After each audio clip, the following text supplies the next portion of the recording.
यावरती मंत्री पंकजा मुंडेंनी प्रतिक्रिया दिली आहे, बघूया. लावलेला आहे म्हणून आता याच्यावर गृहमंत्रालयाने कार्यवाही केली असेल तर, कारण मला माहित नाही, मी बैठकीत होते तर त्या काळात काय घटना घडल्या, तर ह्याच्यामध्ये काय प्रतिक्रिया असेल, ह्याच्यामध्ये गृहमंत्रालयाने एखादा निर्णय घेतलाय तर ते नक्कीच आमचे मुख्यमंत्रीच आमचे गृहमंत्री आहेत आणि त्यांनी आश्वासन दिलेलं आहे फ्लोअरवर विधानसभेच्या की मी योग्य कारवाई करेन, कडक कारवाई करेन, आणि त्यांनी केलेली कारवाई आहे ते एका तरुणाचा निर्घृण हत्या झाली आहे.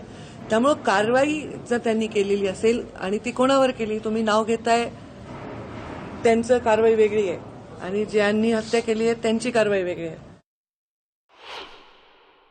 सुरेश धस जे तुमच्याबद्दल बोलतायत की पंकजाताई तुम्ही गप्प का आहेत, तुम्ही बोलत असं ते त्यांचा सवाल आहे. आता मी बोलतेच आहे ना, आता कुठे गप्प आहे, कोणाच्या सवालांना उत्तर द्यायचं मी काही कारण नाही. मी पहिलं पत्र दिलं या महाराष्ट्रात ते SIT लावा म्हणून. तर वाल्मिक कराड नंतर आता त्याचा मुलगा सुशील कराड देखील अडचणीत येण्याची शक्यता आहे, कारण सुशील कराडवरती सोलापूर जिल्हा सत्र न्यायालयात खासगी फिर्याद दाखल करण्याची मागणी करण्यात आलेली आहे. या याचिकेमध्ये सुशीलवरती रिव्हॉल्व्हरचा धाक दाखवून लूटमार केल्याचा आरोप करण्यात आलाय. त्यामुळे या प्रकरणाने सुशील कराडच्या अडचणी वाढण्याची शक्यता आहे. सुशील कराडने त्याच्या मॅनेजरच्या घरात घुसून रिव्हॉल्व्हरचा धाक दाखवत 2 बल्कर ट्रक, 2 कार, परळीतील फ्लॅट आणि सोने बेकायदेशीरपणे ताब्यात घेतल्याचा आरोप करण्यात आलेला आहे. सुशील वाल्मिक कराडसह त्याचे मित्र अनिल मुंडे आणि गोपी गंजेवार यांच्या विरोधात ही खासगी फिर्याद दाखल करण्याची मागणी न्यायालयाकडे करण्यात आलेली आहे.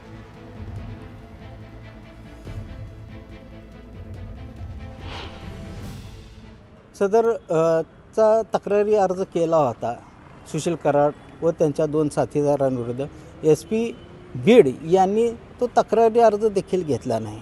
सरतेशेवटी कोणीही पोलीस अधिकारी तिच्या तक्रारीची दखल घेत नसल्यामुळे तिने सोलापूर जिल्हा व सत्र न्यायालय यांच्या कोर्टात तक्रारी अर्ज दाखल केला.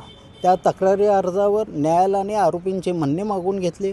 म्हणणे मागवल्यानंतर आज सुनावणीसाठी तारीख नेमली होती, परंतु आरोपीचे वकील हे आज परगावी असल्याकारणाने न्यायालयाने 13/1/2025 ही तारीख नेमली. राज्यातील महानगरपालिका निवडणुका स्वबळावरती लढवणार असल्याची घोषणा खासदार संजय राऊतांनी केलेली आहे. मुंबईसह नागपूरपर्यंत आम्ही महापालिकेच्या निवडणुका स्वबळावरती लढवणार आहोत. मग काय होईल ते होईल, एकदा आम्हाला आमची ताकद आजमावायची आहे, असं सूचक विधान संजय राऊतांनी केलेलं आहे. राऊतांच्या या वक्तव्याने नव्या चर्चांना आता तोंड फुटलेलं आहे. दरम्यान आम्हाला उद्धव ठाकरे यांनी या संदर्भात संकेत दिलेत असंही राऊत म्हणालेत. दुसरीकडे महानगरपालिका, जिल्हा परिषदा आणि नगरपंचायतीमध्ये निवडणुका स्वबळावरती लढून आपापले पक्ष मजबूत करावे लागतात, असं सुद्धा राऊतांनी स्पष्ट केलं आहे. त्यामुळे त्यांच्या या घोषणेमुळे महाविकास आघाडीत फूट पडली आहे का, याबाबत आता चर्चा रंगू लागल्या. मुंबईसह नागपूरपर्यंत मी सांगेन आम्ही स्वबळावर लढू, काय होईल ते होईल, एकदा आम्हाला आजमावायचंच आहे. नागपूरला सुद्धा मी स्वबळावर लढणार आहोत. माननीय उद्धवजीने आम्हाला तसे संकेत दिलं आणि असं आमचं ठरत आहे की मुंबई असेल, ठाणे असेल, पुणे असेल, नागपूर असेल, कार्यकर्त्यांना संधी कधी मिळेल आणि त्याचा फटका पक्षाच्या वाढीला बसतो. महानगरपालिका, जिल्हा परिषद आणि नगरपंचायतीमध्ये स्वबळावर लढून आपापले पक्ष मजबूत करावे. महाविकास आघाडी तुटण्याच्या मार्गावर आहे, स्वतंत्र स्थानिक स्वराज्य संस्थांच्या निवडणुका लढणार असं डिक्लेअर केलेल्या 2 पक्षांनी. स्वबळावर लढणार सर. माझं म्हणणं त्यांनी एकत्रित लढावं, वेगळं लढावं, ती राहील की तुटेल याच्याकडे आमचं लक्ष नाही. महाराष्ट्राला प्रगतीकडे नेण्याचा आमचा प्रयत्न आहे आणि पुढच्या सगळ्या निवडणुकांमध्ये जनतेचा आशीर्वाद आमच्यासोबत राहील. तर ठाकरेंच्या स्वबळाची नेमकी कारणं काय, ती सुद्धा बघूया. मवियामध्ये समन्वयाचा अभाव दिसतोय.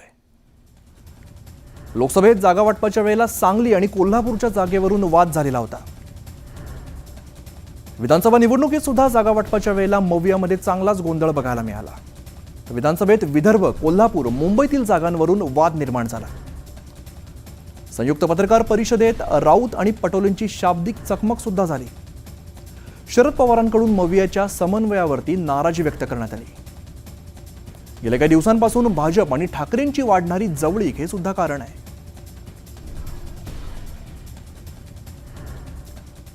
तर संजय राऊतांच्या वक्तव्यामुळे मवियात फूट पडल्याची चर्चा सुरू आहे. यावरती काँग्रेस नेत्यांनी सुद्धा प्रतिक्रिया दिलेली आहे. पक्षश्रेष्ठींसोबत चर्चा करू आणि निर्णय घेऊ असं काँग्रेस नेते म्हणतात. त्यांचा पक्ष आणि आमचा पक्ष हे दोन स्वतंत्र पक्ष आहेत. आघाडी धर्म पाळण्याचं काम आम्ही सातत्याने केलं. लोकसभा असेल किंवा विधानसभा असेल, आमच्याही कार्यकर्त्यांचं म्हणणं होतं की आम्हाला जास्त सीटं मिळायला पाहिजे आणि त्या ठिकाणी आम्ही त्या मागणीसुद्धा केली होती.